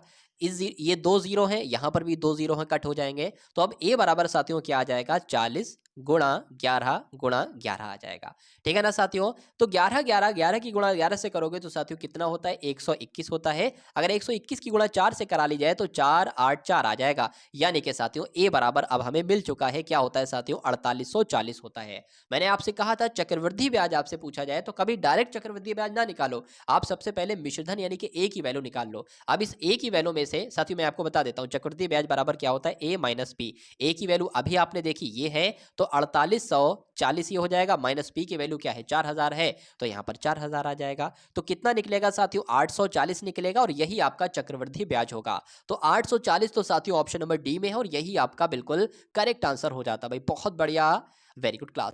किसी वर्ग के विकर्ण की लंबाई कितनी है साथियों, 6 सेंटीमीटर। मान लीजिए साथियों एक वर्ग हमने यहाँ पर बनाया, यहाँ पर वर्ग कहा जा रहा है ना, तो एक वर्ग के विकर्ण की लंबाई, विकर्ण क्या होता है, ये जो यहाँ से आता है ना, विकर्ण की लंबाई कितनी बताई जा रही है, 6 सेंटीमीटर है, तो इसकी लंबाई 6 सेंटीमीटर है। हमें सबसे पहले क्या मालूम करना है, हमें इसकी लंबाई साथियों मालूम करना है, ये क्या है, मान लो ये ए है, ठीक है, तो हम सबसे पहले जब इसकी लंबाई याद करेंगे ना, तो इसका क्षेत्रफल पूछा जाए तो ए का जो स्क्वायर करें, यानी कि इसी नंबर का जो स्क्वायर करा दोगे और जो आ जाएगा वही हमारा आंसर होगा। अगर साथियों आप कभी भी ऐसा सवाल आ जाए कि एक वर्ग है और उसके विकर्ण की लंबाई 6 सेंटीमीटर है, कुछ भी हो, तो सबसे पहले आप ए का मान निकालेंगे। लेकिन उससे पहले साथियों क्या करेंगे, वर्ग के विकर्ण की लंबाई का एक फॉर्मूला होता है साथियों, क्या होता है वो मैं आपको यहाँ पर बता देता हूँ। वर्ग के विकर्ण की लंबाई कितनी है, 6 सेंटीमीटर है, और वर्ग के विकर्ण की लंबाई का फॉर्मूला होता है साथियों, आपको ध्यान रखना है, √2 गुणा ए। और √2 गुणा ए बराबर इसमें यहाँ पर 6 दे रखा है, तो अब ए का मान साथियों निकालना है हमें, तो 6 बटे क्या आ जाएगा, √2 आ जाएगा। हमने आपको बताया था कि जब ए का मान निकल जाएगा उस ए का स्क्वायर कर देना, वही साथियों क्षेत्रफल कहलाता है। तो जब हम साथियों इसका मान लीजिए हमने स्क्वायर किया, तो इसका जब हम स्क्वायर करेंगे तो साथियों ऊपर क्या आ जाएगा, 6 गुणा 6 आ जाएगा, और नीचे क्या आ जाएगा, √2 गुणा √2 आ जाएगा। तो 6 छंग तो साथियों ऊपर 36 हो जाएगा, यहाँ पर नीचे √2 है तो 2 आएगा, यहाँ पर आपको ध्यान रखना है। √3 अगर √3 की गुणा कराई जाती है तो एक 3 निकल के आता है, √4 अगर √4 की गुणा कराई जाती है तो सिर्फ 4 निकल कर आता है। इसको कट करोगे साथियों तो 18 आ आ जाएगा, तो कहा जा सकता है साथियों इसका क्षेत्रफल क्या होगा, 18 होगा। अब मान लीजिए आपसे कभी ऐसा पूछा जाता कि सवाल में लिखा होता कि एक वर्ग की भुजा की लंबाई कितनी है, 6 है, तो उसका क्या बताइए, उसका परिमाप बताइए, परिमाप बताइए। अगर परिमाप आपसे पूछा जाए तो परिमाप क्या होता है, जब ये 6 होगा तो ये भी 6 होगा, फिर ये भी 6 होगा, फिर ये भी 6 होगा, क्योंकि वर्ग की सभी भुजाएं बराबर होती हैं। तो ये 6, ये 6, ये 6, ये 6, टोटल कितना बैठेगा साथियों, 24 तो बैठेगा। तो परिमाप पूछा जाए तो इस प्रकार से करना है, और आपसे साथियों भुजा पूछा जाए तो आपको क्या करना है, ये उसमें भी भुजा में भी यही फॉर्मूला लगेगा। लेकिन अगर क्षेत्रफल आपसे पूछा जाए तो आपको स्क्वायर करना है। बहुत सारे 3 तरह के मैंने आपको साथियों सवाल बता दिए हैं। उसके बाद देखिए नेक्स्ट नंबर का प्रश्न आपकी स्क्रीन पर है कि घन का आयतन कितना है साथियों, 125 सेंटीमीटर है, ठीक है ना। तो संपूर्ण घन का पृष्ठीय क्षेत्रफल आपसे पूछा जा रहा है। डिट्टो आपके सामने यही क्वेश्चन आएगा, बस इसकी जगह नंबर कोई और लिख दिया जाएगा, चेंज हो जाएगा। देखिए अगर घन की आयतन की अगर बात करें, यानी कि घन के आयतन की अगर बात करें, तो लिखा जा सकता है भुजा, उसको हम लोग कह सकते हैं, ठीक है ना। चलिए, यानी कि घन का आयतन क्या होता है साथियों, ए क्यूब होता है, और ए क्यूब बराबर यहाँ पर 125 दे रखा है। तो मुझे ये बताइए ए बराबर कितना आ जाएगा, 5 नहीं आ जाएगा, बिल्कुल आ जाएगा। क्यों, क्योंकि साथियों ए क्यूब बराबर 125 है ना साथियों, तो 5 क्यूब, अरे भाई 5 का क्यूब ही तो होता है 125, तो इससे ये कट लो, तो ए बराबर आपके सामने 5 आ जाएगा। अब पूछा क्या जा रहा है, संपूर्ण घन का पृष्ठीय क्षेत्रफल। तो संपूर्ण घन का पृष्ठीय क्षेत्रफल साथियों इसका फॉर्मूला होता है 6a²।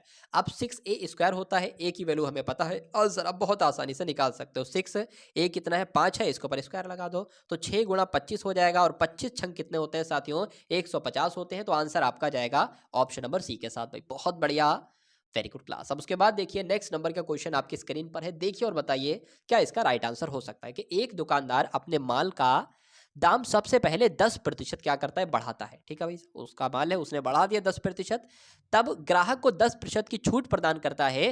तो इस सौदे में दुकानदार को कितने प्रतिशत की हानि होती है, कितने प्रतिशत की हानि या लाभ, मतलब कुछ भी हो सकता है, अभी हमें कुछ पता नहीं है, लाभ भी हो सकता है, हानि भी हो सकती है। और इस प्रकार का साथियों प्रश्न आपसे एग्जाम में पूछा ही पूछा जाता है। अब दुकानदार की जगह कुछ भी कर देगा, ठीक है, साड़ी का एक भाव 10% बढ़ाता है, उसके बाद ग्राहक को 10% छूट देता है, डिस्काउंट देता है, या पहले 10% बढ़ाता है, फिर 10% घटा देता है, या 10% बढ़ाता है 15% घटा देता है, ऐसे कुछ भी कर सकता है। तो इसका एक सूत्र होता है, पहले वाला जो है उसको आप साथियों वाई मान लो, सॉरी एक्स, इसको आप एक्स मान लोगे और इसको आप वाई मान लोगे। तो एक सूत्र होता है साथियों, x plus y plus x into y upon 100।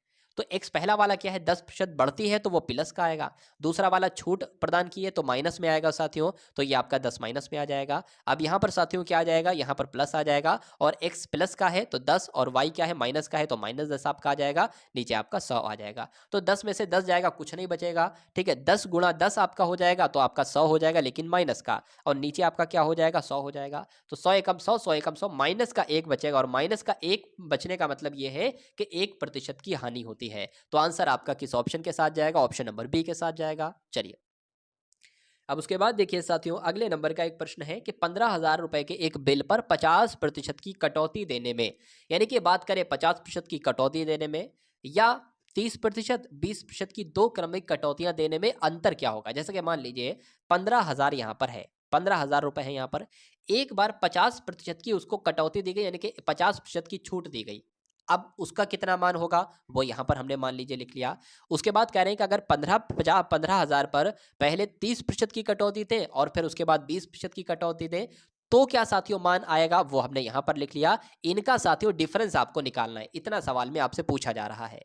चलिए, तो यहाँ पर साथियों करना कुछ नहीं है, सवाल बढ़िया लेवल का है, अच्छे लेवल का है। यहाँ पर आपका राइट आंसर क्या हो सकता है, एक बार आप देखिए और बताइए। देखिए सबसे पहले ये जो 30% फिर 20, ये तो यहाँ पर है ही साथियों 50%। यहाँ पर जो 30% और 20% की दो छूटें दी गई, इसको हम एक तरीके से देख लेते हैं साथियों। कैसे, वही x plus y plus x into y upon 100, इस फॉर्मूले से। तो 30 प्लस 20 प्लस 30 गुणा 20, और बटे में क्या आ जाएगा, 100 आ जाएगा। इन दो जीरो से ये दो जीरो आपके कट जाएंगे, ये आपका साथियों 50 हो जाएगा, ये आपका कितना हो जाएगा, एक सेकेंड, ये आपका 55 हो जाएगा, मतलब एक सेकेंड, हाँ, 3 दूना आपका 6, मतलब 6 ही आ जाएगा, तो आपका ये 56 हो जाएगा। मतलब कहा जा सकता है साथियों, कोई दिक्कत कोई परेशानी नहीं है। पहले 50 की छूट दी गई, ठीक है ना, पहले 50 की छूट दी गई, अब साथियों कितने की छूट दी जा रही है, अब 56 की छूट दी जा रही है। तो दोनों कटौतियों में कितना अंतर है, ये आपसे पूछा जा रहा है। मतलब मगर एक बात साथियों आपको यहाँ पर ध्यान रखना है, ठीक है ना, 56 यहाँ पर साथियों आया है, 30 और 20 आपका 50, 3 दूना 6, 56 आया है। तो बचत की अगर बात करें तो 44% ही तो होगा, क्योंकि 44 और 56 कितना है साथियों होता है, 100 ही तो होता है। तो यहाँ पर 44% की आपको एक तरीके से छूट दी गई। ठीक है, ये कहा जा सकता है। तो अगर 50 और माइनस 44 करेंगे साथियों तो कितना आएगा, 6% आएगा। तो दोनों में अंतर साथियों कितना बैठता है, 6% का अंतर बैठता है। तो वही तो आपसे पूछा जा रहा है कि इसका 15,000 का 6% कितना होगा, तो निकाल लेते हैं 15,000 का 6%। 15,000 का 6% आपका 2 जीरो से 2 जीरो कट जाएगा।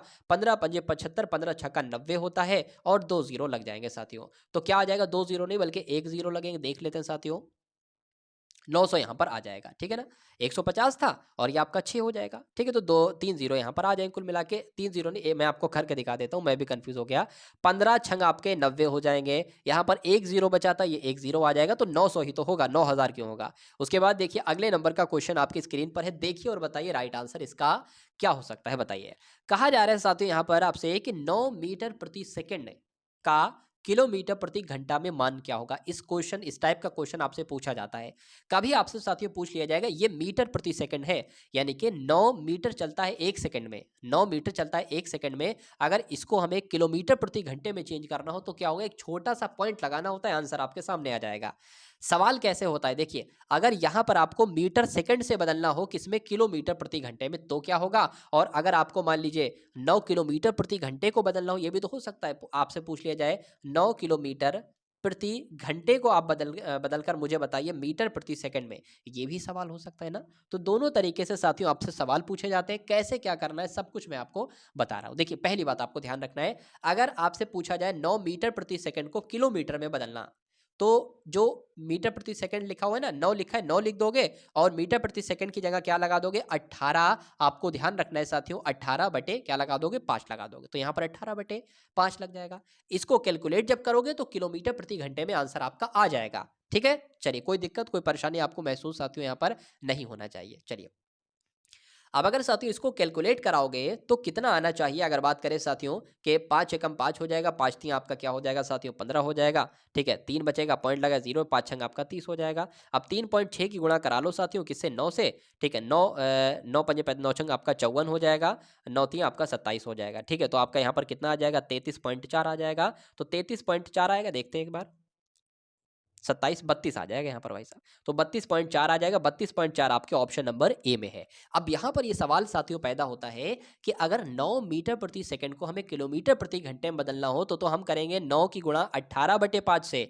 लेकिन अगर सवाल ये आ जाए कि 9 किलोमीटर प्रति घंटे को 9 किलोमीटर प्रति घंटे को बताइए मीटर प्रति सेकंड में, तो कुछ नहीं, यहाँ पर हमने गुणा कराई थी 9 से 18 बटे 5 की, यहाँ पर गुणा करा देंगे साथियों 5 बटे 18 की। तो इसको कैलकुलेट कर लोगे तो आंसर आपका चेंज हो जाएगा। ठीक है, ऐसे आपको करना है, दोनों प्रकार के सवाल मैंने आपको बता दिए। चलिए उसके बाद देखिए नेक्स्ट नंबर का क्वेश्चन है कि रवि की आयु 40 वर्ष है और कोमल की आयु 60 वर्ष है। कितने वर्ष पहले उनकी आयु का अनुपात 3:5 था। तो यहाँ पर साथियों अब क्या हम लोग कर सकते हैं, देखिए रवि की आयु कितनी है, 40 है, तो रवि की आयु हमने 40 लिख ली। उसके बाद कोमल की आयु कितनी है, 60 है। इसमें से कहा जा रहा है कितने वर्ष उनकी आयु का अनुपात इतना था। तो मान सकते हैं साथियों इतने वर्ष पहले उनकी आयु का अनुपात कितना था, 3:5 था। यही तो आपसे कहा जा रहा है। तो क्या करेंगे, गुणा करा लेंगे, 40 की गुणा 5 से करा लेंगे 200 आ जाएगा, और x की 5 से कराएंगे तो 5x आ जाएगा। 3 की गुणा 60 से कराएंगे तो 180 आ जाएगा, और x की गुणा 3 से कराएंगे तो 3x आ जाएगा। अब अगर बात करें साथियों, यहाँ पर अगर बात करें ये माइनस का 5 है ना, तो ये जब उधर जाएगा साथियों माइनस के 3x में, तो ये प्लस का हो जाएगा, क्योंकि हमें x प्लस का चाहिए इसलिए हम ये कराएंगे। ठीक है, तो ये आपका 5x हो जाएगा। अगर हम इसको क्या 3x को इधर ले आते तो ये तो प्लस का हो जाता, लेकिन बड़ी संख्या में माइनस लगा तो x हमें माइनस का मिलता है, इसलिए मजबूरी में हमें इसको उधर ले जाना पड़ा। तो अब यहाँ पर माइनस प्लस माइनस हो जाएगी, यानी कि घटेगा, और घट के साथियों क्या आ जाएगा, 2x आ जाएगा, लेकिन 2x प्लस का आएगा, क्यों, क्योंकि बड़ी संख्या में प्लस लगा हुआ है। अब यहाँ पर अगर बात करें 200 में से, इधर है 180 प्लस का, इधर आएगा माइनस का आएगा, यानी कि 200 में से 180 जाएगा साथियों तो 20 बचेगा। तो 2x बराबर साथियों 20 है, तो x बराबर कितना बचेगा, 10 बचेगा। x बराबर साथियों 10 बचेगा, तो कहा जा सकता है साथियों कि अगर इस 40 में से साथियों 10 घटा दिया जाए तो कितना बचेगा। अब यहाँ पर एक चीज हमने आपको कहा था ना कि 40 में से x घटा दो तो 3 आ जाए, 60 में से x घटा दो तो 5 आ जाए। अब x की वैल्यू आई है 10।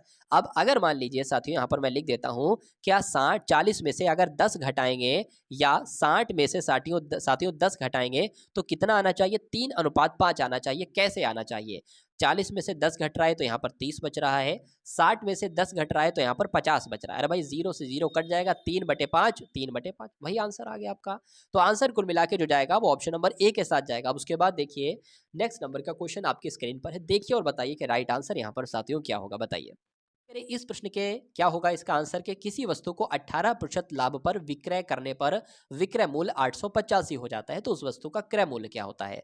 क्रय मूल्य का मतलब होता है साथियों खरीदा गया मूल्य, यानी कि जिस पर हम कोई सामान खरीदते हैं तो वो क्रय मूल्य कहलाता है। और कोई अगर व्यापारी है, अगर वो कोई सामान बेच रहा है तो उसको विक्रय मूल्य कहा जाता है। जिस मूल्य पर वो बेच रहा है उसको विक्रय मूल्य कहा जाता है। यहाँ पर लिखा हुआ है कि किसी वस्तु को 18% लाभ पर विक्रय करने पर, यानी कि बेचने पर, मान लीजिए कोई वस्तु अगर 100 की है तो अगर उसको 18% के लाभ पर बेचना है तो उसको 118 रुपए में बेचना होगा।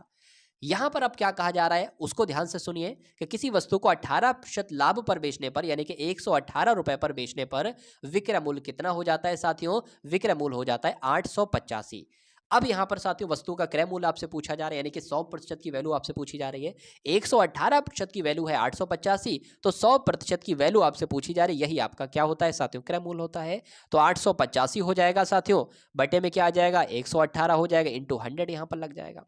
तो ये तो साथियों यहाँ पर हट गया, कोई दिक्कत नहीं, हम दोबारा से समझ लेते हैं। किसी वस्तु को 18% लाभ पर बेचा जाता है, यानी कि 118% पर बेचा जाता है तो वो 885 रुपए में बिकता है।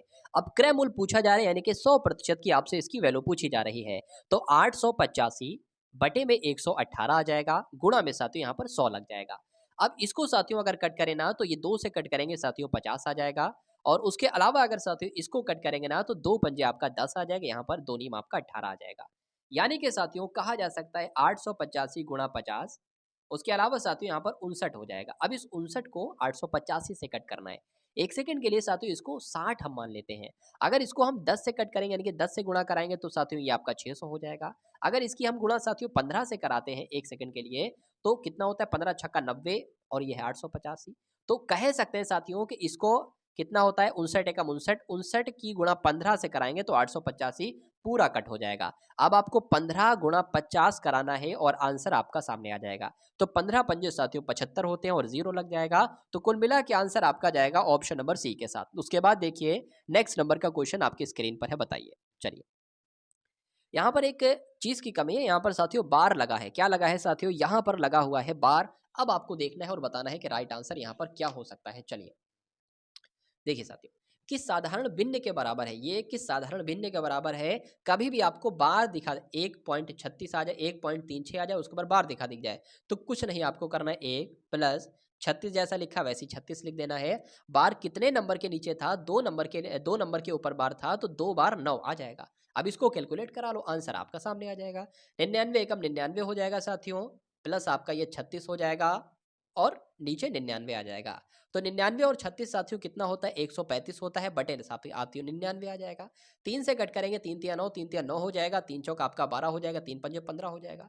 फिर से कट करेंगे इसको, 3 एकम 3, 3 एकम 3 हो जाएगा, 3 एकम 3, 3 पंजे 15 हो जाएगा। यानी कि 15/11 के कहीं पर लिखा हुआ है, तो बिल्कुल लिखा हुआ है साथियों, ऑप्शन नंबर ए में लिखा हुआ है, और यही आपका बिल्कुल करेक्ट आंसर हो जाता है। उसके बाद देखिए, एक धनराशि 7 वर्ष में साधारण ब्याज से 2 गुनी हो जाती है, तो वही राशि कितने वर्षों में 4 गुनी हो जाएगी। ऐसा सवाल अगर आपसे पूछा जाए कि कोई धनराशि है वो 10 वर्षों में साधारण ब्याज की दर से 2 गुना हो जाती है, 3 गुना हो जाती है, जितने गुना भी हो जाए, तो पूछा जाए वही राशि कितने वर्षों में 4 गुना हो जाएगी, या 5 गुना भी आपसे पूछा जा सकता है। तो आपको इस प्रकार के सवालों में ज्यादा टेंशन लेने की साथियों जरूरत नहीं होती है। देखिए यहां पर अगर बात करते हैं साथियों 7 वर्ष में, ठीक है, तो 7 वर्ष में कोई धनराशि 2 गुनी हो जाती है तो लिखेंगे 2 माइनस 1। कहा जाता 3 गुनी हो जाती है तो लिखते 3 माइनस 1। उसके बाद लिखा हुआ है तो वही राशि कितने वर्षों में, हम मानते हैं साथियों इतने वर्षों में, ठीक है, इतने वर्षों में, या इसको y मान लेते हैं, इतने वर्षों में वही राशि 4 गुना हो जाती है तो लिखते हैं साथियों 4 माइनस 1। अगर 3 लिखा होता तो 3 माइनस 1 लिखते हैं। अब अगर बात करें साथियों कि 7/y बराबर 1/3 आ जाएगा। अब अगर बात करें साथियों यहाँ पर इस y की गुणा 1 से हो जाएगी तो y, और इस 3 की गुणा 7 से हो जाएगी तो 21, यानी कि कहा जा सकता है साथियों 21 वर्ष आंसर आपका आ जाएगा। यानी कि कहा जा सकता है 7 वर्ष में अगर साधारण ब्याज से कोई धनराशि 2 गुनी हो जाती है तो वही राशि 21 वर्षों में साथियों 4 गुनी हो जाएगी। आंसर आपका जाएगा बी के साथ। भाई बहुत बढ़िया, वेरी गुड क्लास। अब उसके बाद देखिए नेक्स्ट नंबर का क्वेश्चन आपकी स्क्रीन पर, ये जो सी यहाँ पर आया है ना, ये a plus B plus C बटे सी है, बटा यहाँ पर नहीं लग पाया। चलिए, तो अगर साथियों a/3 बराबर b/4 बराबर c/7, so a plus B plus C बटे सी का मान आपसे यहाँ पर पूछा जा रहा है। कभी भी ऐसी कंडीशन आपके सामने आ जाए तो आप क्या करोगे, a बराबर जो होगा ना, a बराबर आपका 3 होगा। अब 3 में बस k जोड़ देना, यानी कि a का मान आपके सामने है। b बराबर क्या होगा, 4 होगा, यानी कि b बराबर क्या हो जाएगा, 4 हो जाएगा, बस k लगा देना। c/7 लिखा हुआ है तो c बराबर साथियों क्या हो जाएगा, 7 हो जाएगा, बस k लगा देना। अब भाई a प्लस बी प्लस सी पूछा गया तो a की जगह पे a का मान कितना है, 3 के है, b का मान साथियों 4 के है, और साथियों c का मान 7 के है। नीचे क्या दे रखा है, नीचे आपका c दे रखा है तो 7 के हो जाएगा। 3 और 4 आपका 7 हो जाएगा, 7 और 7 आपका 14 हो जाएगा, यानी कि 14 के बटे 7 के यहाँ पर आ जाएगा। k से k कैंसिल हो जाएगा, 7 एकम 7, 7 दूना आपका 14 हो जाएगा, यानी कि आंसर आपका जो जाएगा वो ऑप्शन नंबर 2 के साथ जाएगा। और जिनका आंसर यहाँ पर 2 है तो बिल्कुल करेक्ट भाई, बहुत बढ़िया, वेरी गुड क्लास। अब उसके बाद देखिए अगले नंबर का क्वेश्चन आपकी स्क्रीन पर है, देखिए और बताइए कि राइट आंसर यहाँ पर क्या हो सकता है, बताइए।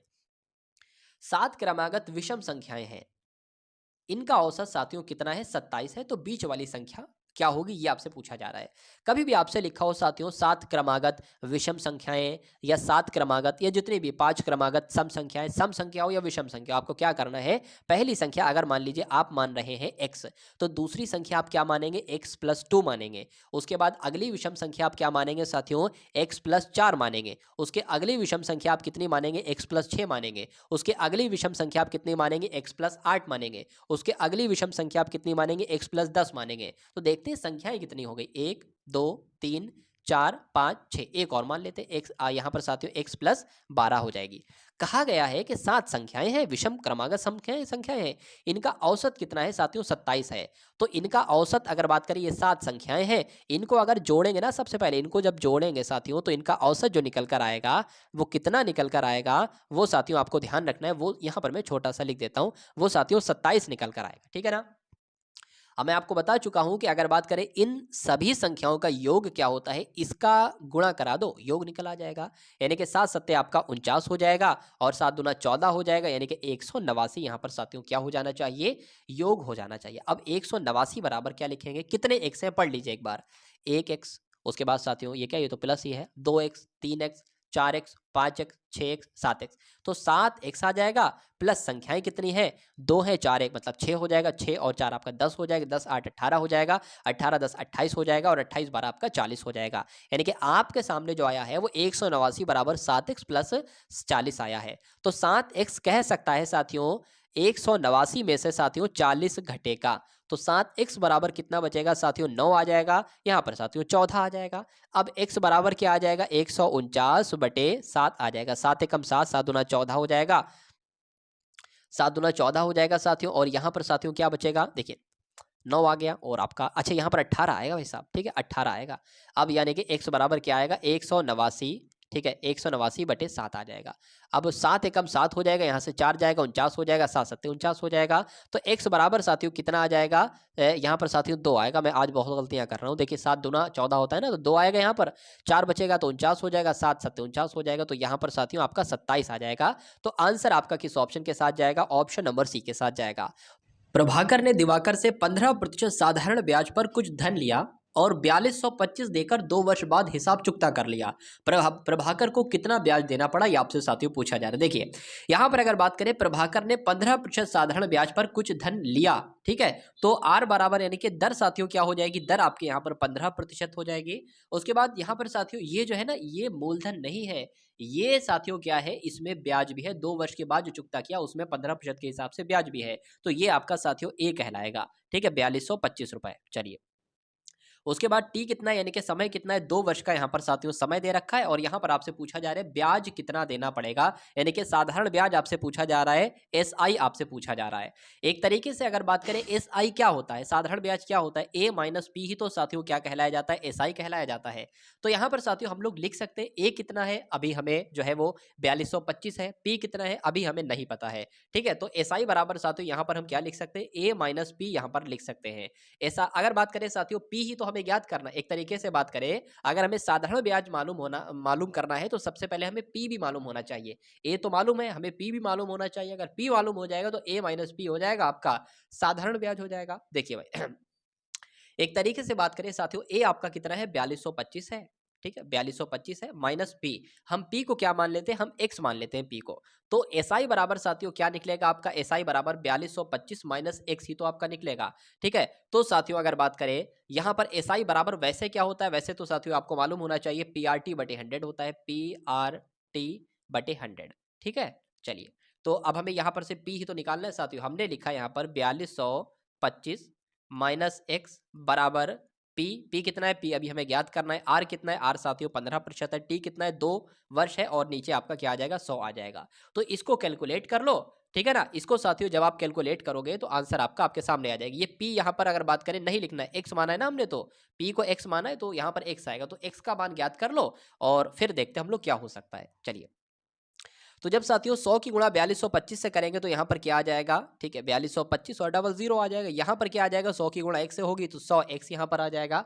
अब जब साथियों 100x यहाँ पर आ जाएगा, ठीक है ना, उसके बराबर बात क्या आ जाएगा साथियों, यहाँ पर क्या आ जाएगा, ये आप लोग देख पा रहे होंगे कि 15 दूना 30 यानी कि 30x यहाँ पर आ जाएगा। तो अब यहाँ पर साथियों कितना आ गया, 30x यहाँ पर आ गया है।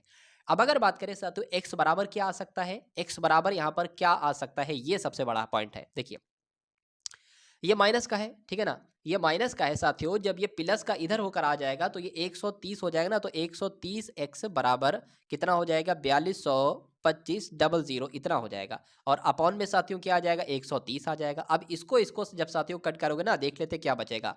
तो यहाँ पर मैं करके दिखा देता हूँ आपको, 4225 और 10 और यहाँ 13 आ जाएगा। ये क्या निकलेगा, ये x बराबर निकलेगा आपका, यानी कि ये आपका p निकलेगा। 13 कम 13, 13 दूना 26, 13 तीन आपका 39 हो जाएगा। यहाँ पर क्या बचेगा, 40 41 42 3 हो जाएगा, यानी कि 32 हो जाएगा। 13 दूना आपका 26 हो जाएगा। या आपका 6 आपका आ जाएगा 65 हो जाएगा। 13 पंजे आपका 65 हो जाएगा, जीरो। ये आपका जो निकला है ये आपका मूलधन निकला है साथियों। अब आपको ध्यान रखना है, इसको मैं कट करने जा रहा हूँ। देखिए हमें साधारण ब्याज निकालना, और साधारण ब्याज बराबर होता है ए माइनस पी। ए ये दे रखा है और पी की वैल्यू हमने ये निकाली है 3250 रुपए। 3250 रुपए निकाली है, तो 4200 में से 3250 रुपए हम माइनस कर देंगे। 4225 में से 3250 रुपए हम माइनस कर देंगे। हमारा क्या निकल कर आ जाएगा, एस आई निकल कर आ जाएगा, साधारण ब्याज निकल कर आ जाएगा, ठीक है ना साथियों। चलिए 12 में से 5 जाएगा 7 बचेगा, 11 में से 2 जाएगा साथियों 9 बचेगा। तो 975 आपका यहाँ पर साधारण ब्याज हो जाएगा। आंसर यहाँ पर जिनका है ऑप्शन नंबर डी के साथ, तो बिल्कुल करेक्ट है। एक बार दोबारा दोस्तों एक क्वेश्चन आप सभी लोगों के लिए है, इसका कौन सा आंसर सही होगा कमेंट बॉक्स में ज़रूर बताएं।